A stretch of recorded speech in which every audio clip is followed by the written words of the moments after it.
노인의 마음속에서는 희망과 자신감이 아직 다 타버리지 않았다. 그 희망과 자신감이 마치 미풍이 일듯 다시 되살아나고 있었다. 노인은 멕시코 만류에서 작은 배를 타고 혼자서 물고기를 잡고 있었다. 한 마리도 잡지 못한 채 84일이나 계속 헤매고 있었다. 첫날부터 40일째까지는 소년 하나가 곁에 있었다. 그러나 한 마리도 안 잡히는 날이 40일이나 계속되자 소년의 부모는 노인이 이미 살라오가 되어버린 것이라고 했다. 살라오란 스페인말로 운수가 막혀버린 재수없는 사람을 두고 하는 말이다. 소년은 부모의 말에 따라 다른 배를 타고 고기잡이를 나가서 첫 일주일 동안 꽤 큰 물고기를 3마리나 낚았다. 노인이 매일같이 빈 배로 돌아오는 것을 보는 것이 소년으로서는 가장 괴로웠다. 소년은 늘 노인을 마중 나가서 그물과 작살 그리고 돛을 옮겨주었다. 돛은 밀가루 부대로 여기저기 기워져 있었다. 그것을 감아놓은 모습은 꼭 영원한 패배를 상징하는 깃발처럼 보였다. 노인은 여위고 수척한 어부였고 옥달미에는 깊게 주름이 패여 있었다. 햇빛이 열대의 바다에 반사되어 노인의 뺨에서 목 아래쪽까지 점점 퍼져나가고 있었다. 두 손에는 군데군데 깊은 상처의 흔적이 보였다. 그물을 써서 큰 물고기를 잡을 때 생긴 것이다.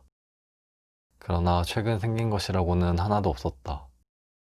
그것은 물고기가 없는 사막처럼 낡고 메말랐다. 이 노인의 신체 모든 부분은 노쇠되었다. 단지 눈동자만이 달랐다. 그것은 바다처럼 푸르고 생기가 넘쳐 흘렀다.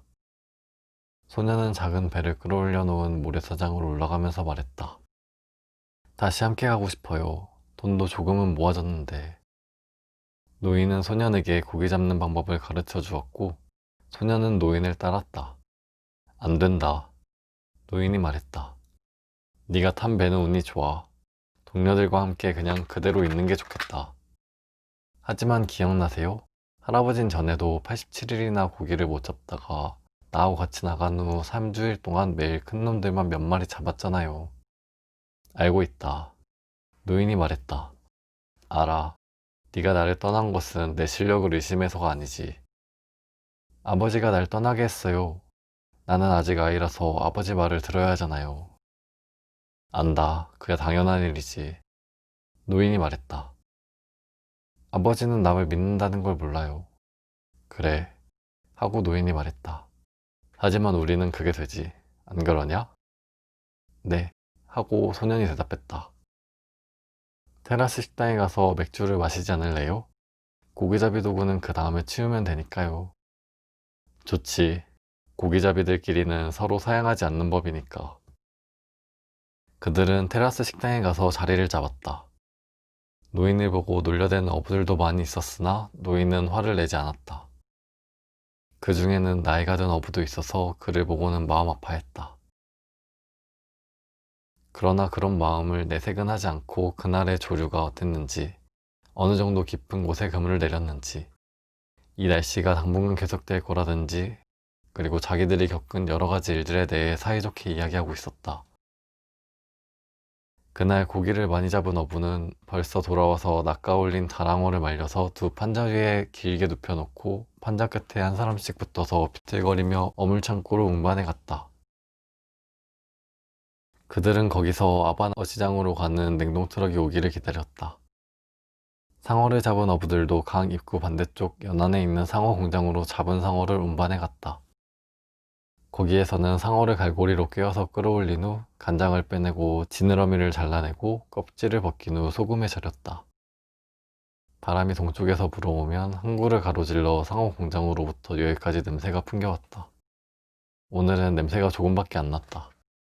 바람이 북쪽으로 방향을 돌렸다가 금방 멈춰버렸기 때문이었다.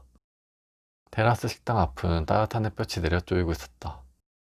산티아고 할아버지 하고 소년이 노인을 불렀다. 노인은 맥주잔을 쥔 채 옛일을 떠올리고 있었다. 내일 쓸 정어리 좀 가져올까요? 괜찮아. 야구라도 하고 오렴. 아직은 내가 노를 저을 수 있고 로엘리오가 투명을 쳐줄 테니까. 하지만 전 하고 싶어요. 함께 고기잡이도 못하니까 뭐든 도움이 되고 싶다고요. 네가 맥주를 샀잖니? 하고 노인이 말했다. 너도 이젠 철이 다 들었구나. 맨 처음 저를 고기잡이에 데리고 간 것이 몇 살 때였죠? 5살 때였지.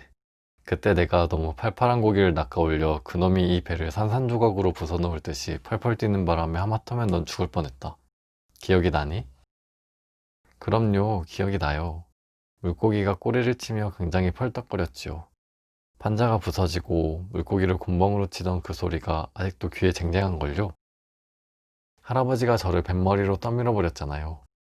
거기에 젖은 그물이 있었지요. 배 전체가 흔들리는 것 같았어요.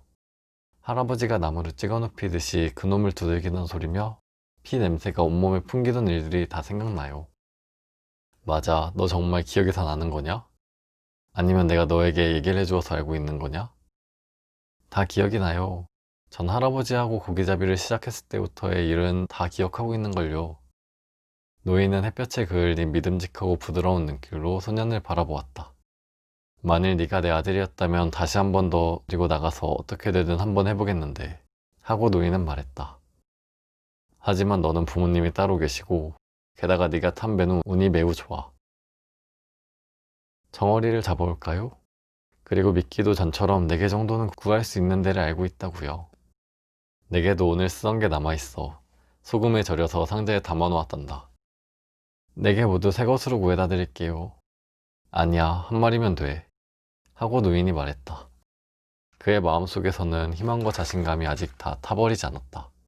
그 희망과 자신감이 마치 미풍이일 듯 다시 되살아나고 있었다. 2개 가지고 올게요. 2개도 돼? 노인이 말했다. 설마 훔쳐가지고 오는 건 아니겠지? 마음만 먹으면 그럴 수도 있어요. 하지만 제가 돈 주고 산 거예요. 미안하구나. 하고 노인이 말했다.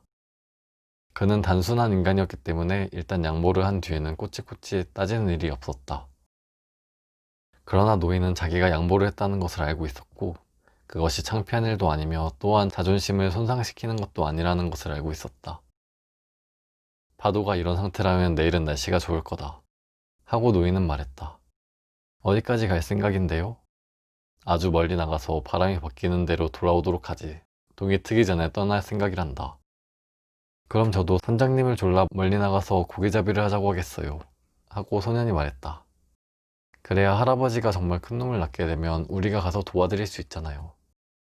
그 사람은 멀리 나가고 싶어 하지 않을걸? 그래요. 소년이 계속 말했다. 하지만 전 선장님이 보지 못하는 것을 발견해 주거든요. 새가 물고기를 찾고 있는 모습이라던가 그러니까 돌고래를 뒤쫓아 멀리 나가자고 하겠어요. 선장이 그렇게 눈이 나쁘냐? 장님이나 마찬가지예요. 이상하군. 그 선장은 거북잡이를 나간 적이 없는데 그놈을 잡으면 꼭 눈이 나빠지거든. 하지만 할아버지는 모스키토 해안에서 몇 년이나 거북잡이를 했어도 눈이 나빠지지 않았잖아요? 난 좀 별나서 그런 게지. 그래도 아무리 커다란 물고기가 걸려도 아직 치지는 않잖아요? 글쎄, 괜찮겠지.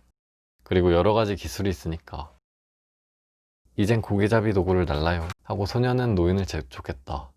그래야 전 투망을 가지고 정어리 잡으러 나갈 수 있어요. 2 사람은 작은 배에서 도구를 꺼냈다. 노인은 도구를 짊어졌다. 소년은 단단하게 꼬아놓은 갈색 낚싯줄이 들어있는 나무 상자와 작사를 날랐다. 미끼 상자는 곤봉과 같이 배 뒤쪽에 놓아두었다.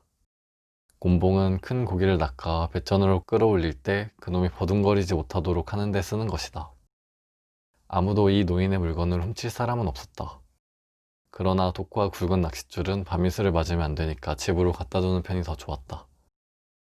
노인은 이 부근 사람들이 설마 자기 물건을 훔칠 거라고 생각은 안 했지만 작살과 다른 도구를 배에 둬서 사람들에게 쓸데없는 유혹을 불러일으키게 할지도 모른다고 생각했다. 2 사람은 나란히 노인의 오두막집으로 걸어갔다. 그리고 열려있는 문을 통해 안으로 들어갔다. 노인은 돛을 감아놓은 돛대를 벽에 기대어 놓았다. 소년은 나무 상자와 다른 도구를 그 곁에 놓았다. 돛대는 거의 이 오두막집의 단칸방 길이만 했다. 오두막집은 이 지방에서 구안호라고 불리는 종려나무의 질긴 싹껍질로 지은 집이었다.